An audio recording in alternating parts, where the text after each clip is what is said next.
আমার 2 সন্তানকে নিয়ে এসেছি। হ্যাঁ, সন্তানরা একটু দেখুক, শিখুক বইমেলা কি, এখানে নতুন নতুন বই আছে, এগুলো নিয়েই তাদেরকে নিয়ে আসা আর কি। তারা জানবে, ভবিষ্যৎ প্রজন্ম তাদের কাছ থেকে আরও শিখবে, জানবে। এই উদ্দেশ্য নিয়েই আসা আমাদের।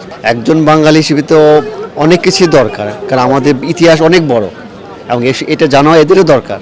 সেই হিসাবে এদেরকে এটা মানে জানানো এবং দেখানো, এই প্রয়োজন মানে পরিপ্রেক্ষিতে এদেরকে নিয়ে আসা এবং দেখানো, শেখানো। মোটামুটি এদের একটা ভিতরে একটা আকাঙ্ক্ষা ছিল, আমি বুঝতে পেরেছিলাম, সেই থেকে নিয়ে আসা। আমাদের একটা পরিকল্পনা আছে, আর আগে ঠিকমতো লেখাপড়া করুক, একটা পর্যায়ে গিয়ে তাদেরকে সিদ্ধান্ত বলবো যে তোমরা কি হতে চাও, সেই হিসাবে একটা আগানো। অনেক ভালো লাগছে। এটা আমার প্রথম বই মেলায় আসা হলো বাবার সাথে এই বছর। এখনো কেনা হয়নি, মানে একটু আগে আসা হলো, তার জন্য এখন ঘুরে ঘুরে দেখা হচ্ছে কি কি বই। নিয়মিত কি বই পড়া হয়?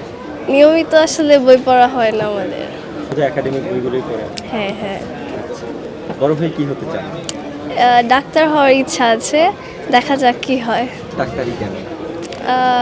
ছোটবেলার ইচ্ছা, এটাই, এজন্য। আপনার কাছ থেকে একটু জানতে চাই, বাবার সাথে এসেছেন, কেমন লাগছে কোন হতে? অনেক ভালো লাগছে, আজকে প্রথম এসেছি এখানে, তো অনেক ভালো লাগছে। বইমেলা সম্পর্কে আপনার ভাবনা কি? আজকে ফার্স্ট আসলাম, তো ভালোই লাগছে। এখানে এসে বিভিন্ন ধরনের বই দেখছি, যেটা পছন্দ হবে, যেটা ভালো লাগবে সেটা কিনবো। বই পড়ার ক্ষেত্রে আসলে কোন বিষয়টা বেশি টানে, যে এই ধরনের বই? অ্যাডভেঞ্চার টাইপের বইগুলোই বেশি ভালো লাগে আমার। ওখান থেকে অনেক কিছু শেখা যায়, শেখার অনেক কিছু আছে ওখানে, তো এইটাই।